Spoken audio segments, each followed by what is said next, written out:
pengabdian Wisma FUD yang digadangi oleh Kak Jalil Idris. Nanti akan diceritakan lebih lanjut itu apa namanya, melihat anak-anak yang di situ ketika kita sharing, ngobrol-ngobrol tentang kisah-kisah Nabi, mereka blank, sama sekali tidak tahu. Kalau mereka tidak belajar tentang Al-Quran ini, jadi akhirnya saya mau ikut ini mendirikan dan mengajar. Salam kepada semua orang tua yang menyerahkan anak-anaknya ke TPQ An-Nahdliyah, dan tentu orang tua yang bijak karena anaknya memperoleh uang.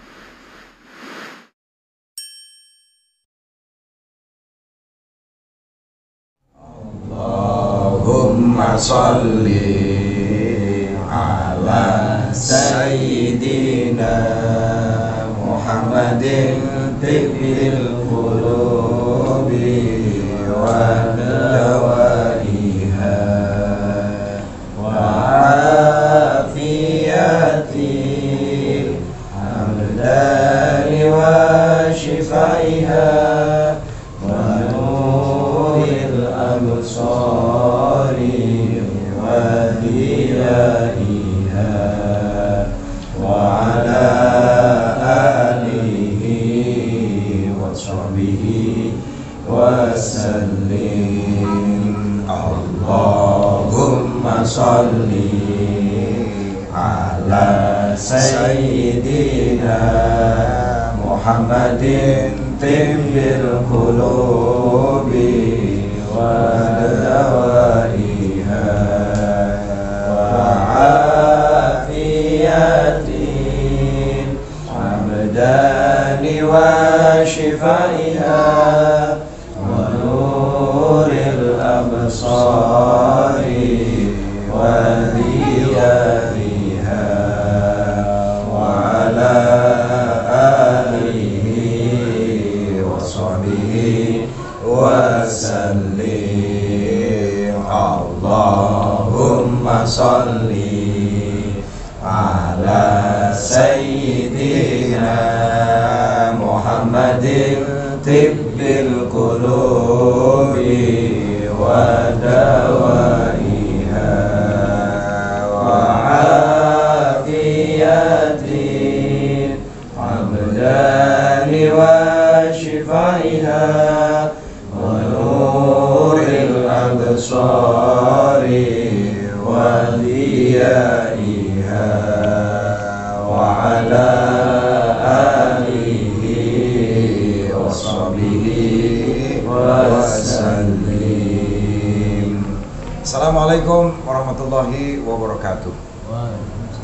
Kepada teman-teman semua, saudara-saudara semua, sebangsa setanah air, juga semanusia, pada malam hari ini alhamdulillah mengucap sebaik doa saya ketemu dengan anak-anak muda yang boleh disebut syubanul yaum, rijalul ghad.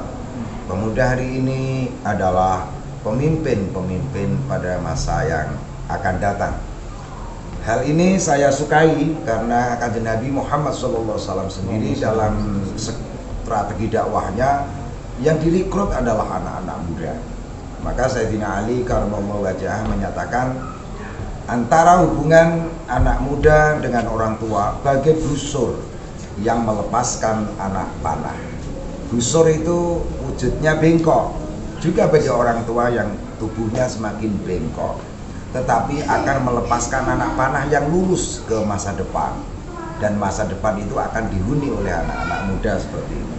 Anak-anak muda bangsa, anak-anak muda dalam penerus perjuangan agama.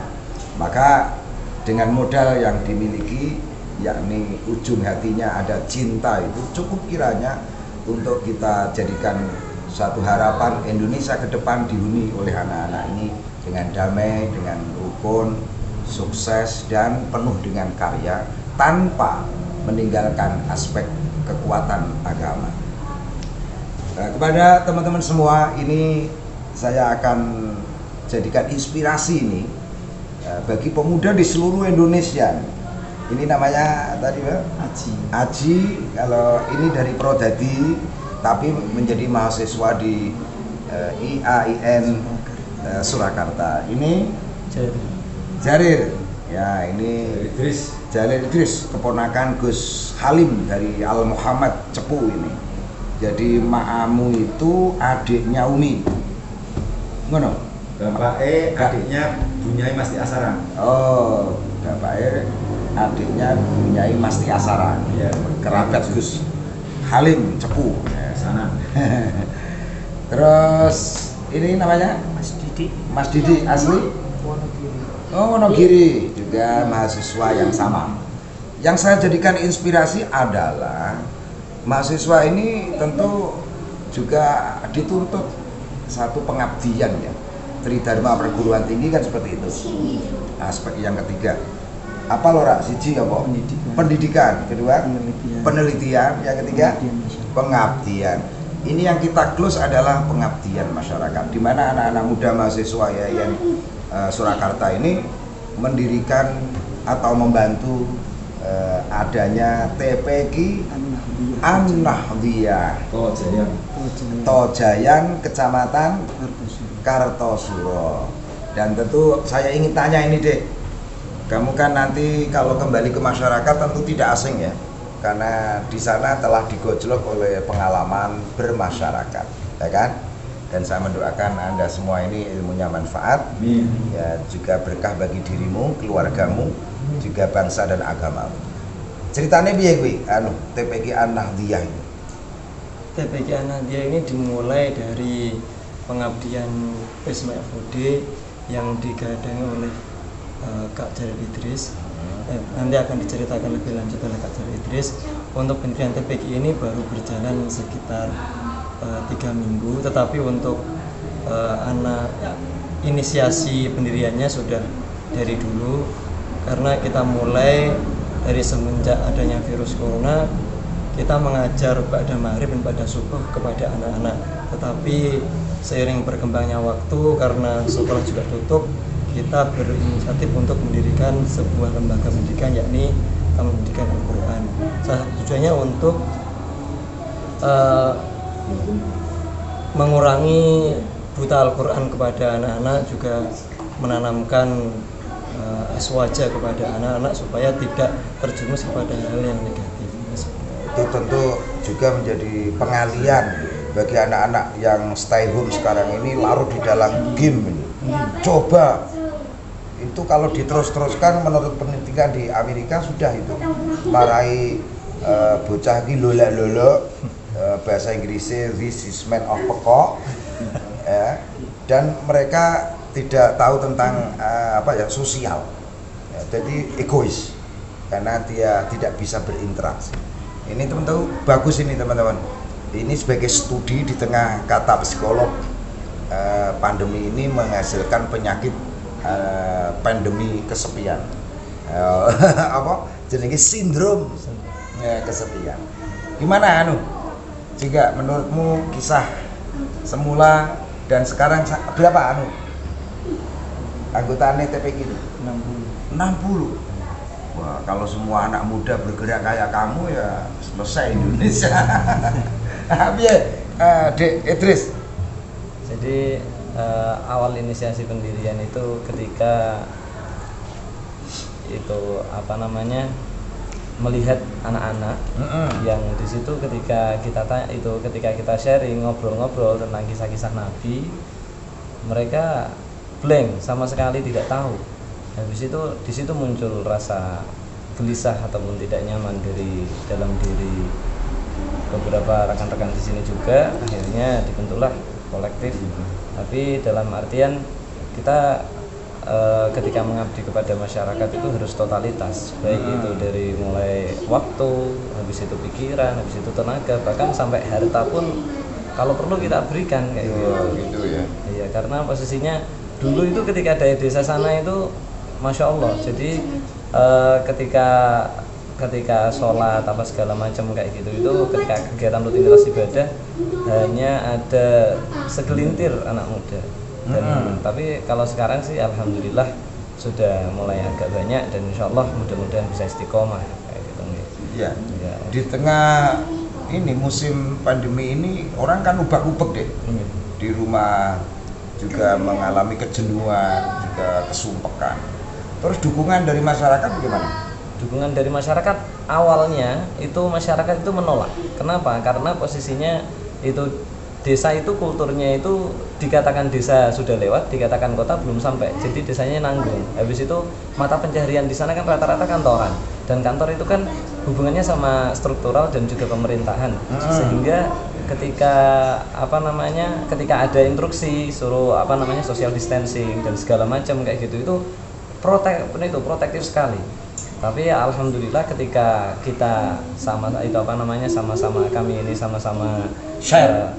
sama-sama berbagi, sama-sama bertukar pikiran, ya sembari ngopi lah kayak gitu. Jadi di sini mulai tergerak dan ketika masyarakat itu melihat anaknya sudah mulai berhasil, mereka sudah mulai mendekat dan juga apapun yang kita perlukan itu akan difasilitasi. Walaupun sebelumnya kita memang bahasanya rada berdarah-darah ketika ketika merintis karena orang berdarah ya bersusah-susah.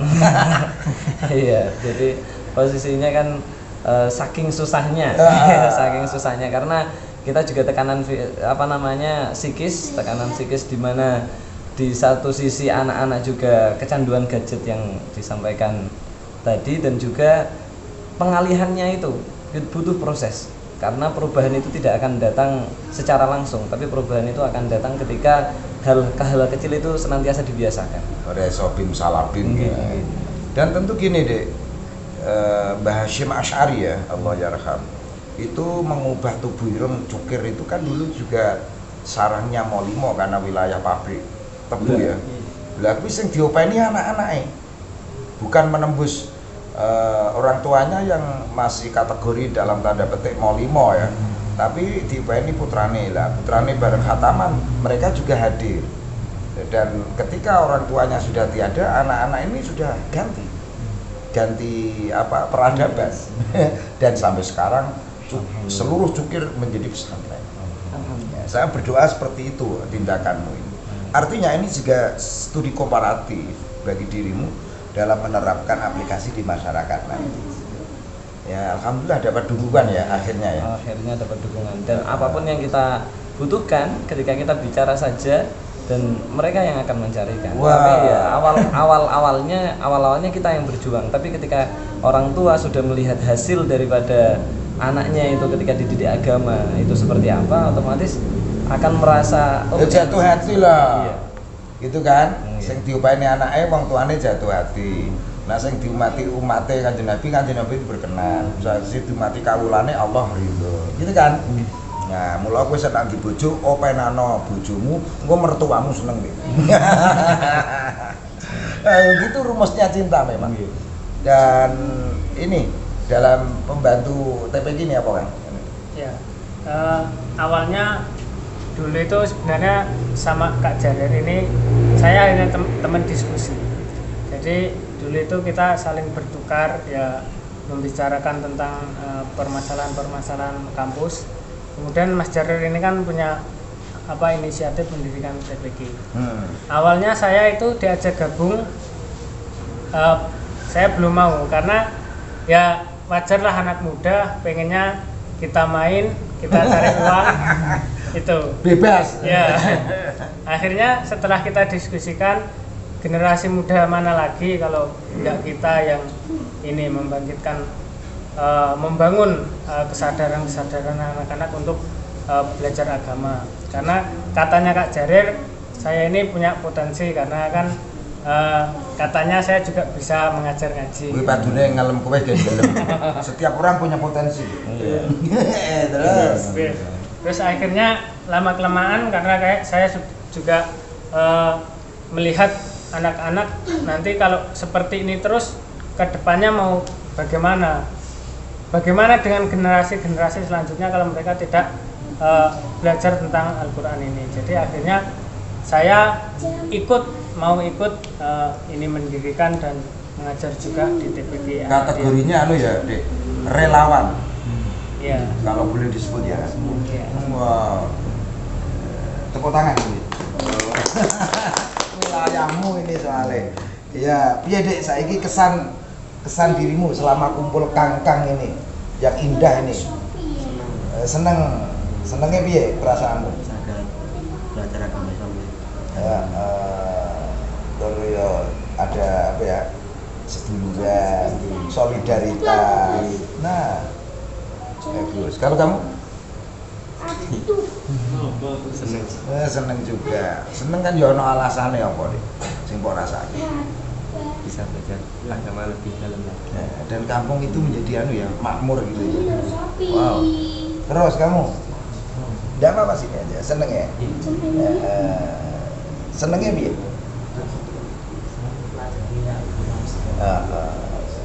Ini guys yang ngumpet piye? Seneng. Ya, teman-teman sekalian, ini saya sebut tadi, selalu saya tekankan menjadi inspirasi bagi anak-anak seluruh bangsa Indonesia yang semestinya usia-usia yang disebut oleh siapa tadi? Mas Didi itu kepengennya sesuka-suka, merdeka, dalam arti liar, itu dia berpikir ulang. Akhirnya dia alihkan, dia limpahkan kepada sebuah tindakan peradaban yang dibangun ini, yakni TPI An-Nahdiyah. Dan saya semoga ini mendoakan dek kamu lulus dengan bagus, kemudian cepak gaweane, ya, terus engko pucuk-pucuke cepak judune sing apik.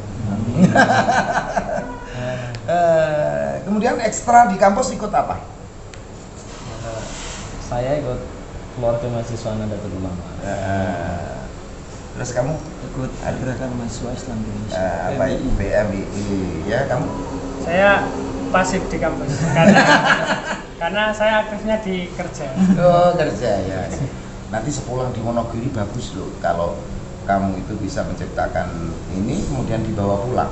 Karena Wonogiri banyak yang sepi keberagamaannya, ya kan? Saya tahu dan saya punya anak di sana, namanya Gus Lutfi. Gus Lutfi di sana dia menjadi MBCN sekarang. Di Kerok namanya, Kerok apa Kerok. Ya. Terima kasih teman-teman, dan kami ini bangga juga terharu atas upaya anak-anak muda yang menembus tadi Jabir. Kalau engkau lewati duri akan ketemu wangi mawar. Ya. Kalau kau lampaui gelombang dan dibaliknya ada kau temukan mutiara. Ya kono. Jadi hambatan itu hanya selubung untuk memperoleh hasil bagus di balik. Ya, selamat berjuang, dan di tempat ini saya sangat suka, sangat senang dan bersyukur bahwa ternyata anak muda tidak semua terkesan negatif.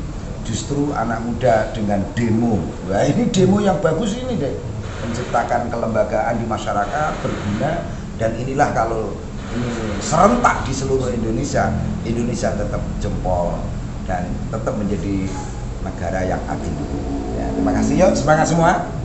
Ya, semangat. Jempol TPI An-Nahdiyah. Ya, desanya apa? Tojayan. Kecamatan Kartasura. Allah masuke. Sugih waras, sugih sedulur, sugih ngilmu, sugih ide. Nah, terus I love you deh terakhir. Semuanya, dan salam kepada semua orang tua yang menyerahkan anak-anaknya ke TPI An-Nahdiyah, dan tentu orang tua yang bijak karena anaknya memperoleh ruang yang sangat indah. Semoga panjang umur, sehat selalu, murah rezeki, dan TPI An-Nahdiyah terus diperjuangkan ya. Terima kasih ya. Kalau saya pakai TPI An-Nahdiyah, berkah luar biasa ini ya. Yuk, TPI An-Nahdiyah, berkah luar biasa. Ya, terima kasih.